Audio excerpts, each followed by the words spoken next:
I'm moderately radical.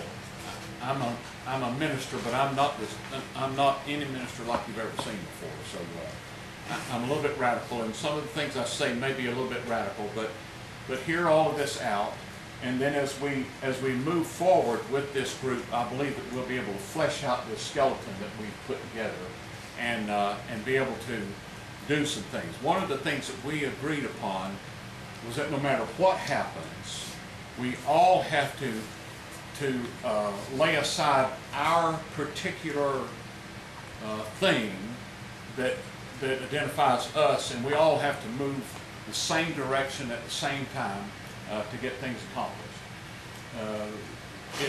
It was obvious to me, and the more we talk about it, the more obvious it is that our vaunted leaders are not listening to what we're telling them. They're not listening.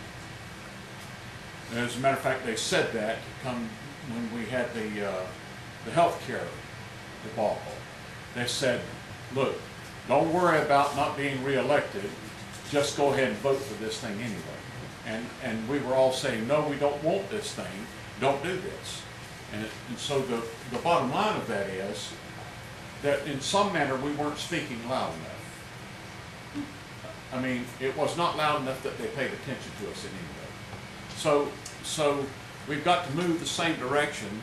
We've got to speak loud enough that they'll hear what we're saying, and it has to have an impact on them, on the ones that are in there, and the ones that we will take and put in the future. So we said this, that we felt that we're in the midst of a currently nonviolent overthrow of the United States. Maybe I'll let that sit on you a little bit and see how that sits with you, but we felt that that's what the situation is. Do we all agree on that? I'm Does sorry? everybody here agree on that? Yes. Anybody that says, wait, I don't know about that. You want to repeat that? Yeah.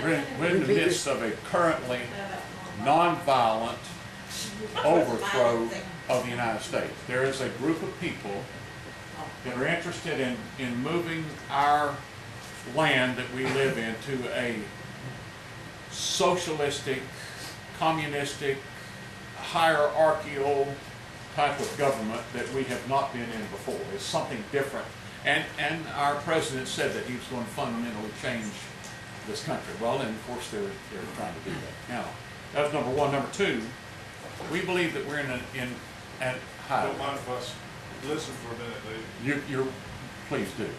Number two, we're in the midst of, this is an immediate threat.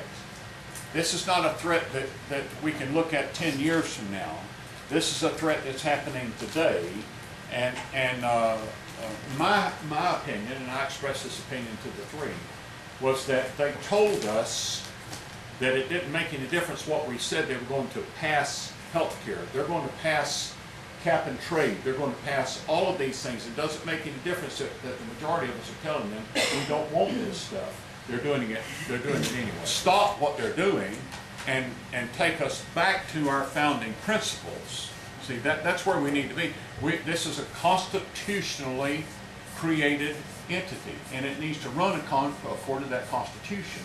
And we are a nation of laws, and we need to run according to our laws, and we are not doing that. See, this tiny group of people is determining to be outside of the Constitution and make our country be some other thing other than what it's been.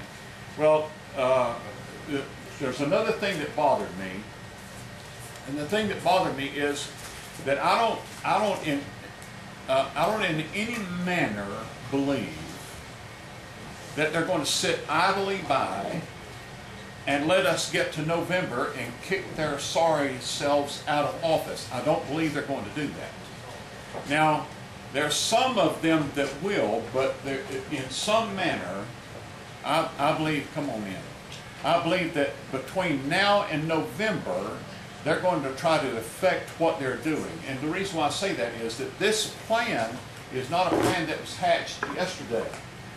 This is something that's been going on 100 years to get them to this place that they can at this time overthrow this government and turn it into something else there's several names for it, a one world government, however you want to term it. But this is a 100-year plan to take them to this place. Now, I don't have any idea that they're going to allow us to get to November, kick a bunch of the people out and put new people in, and then go about overturning health care, overturning cap and trade, and doing all the things correct that we know need to be done. So what I'm saying to you is, we've got to do something, and we've got to do it yesterday. We can't wait 3 months to start doing things. We have to do something now. There's an urgency of the situation that we're in,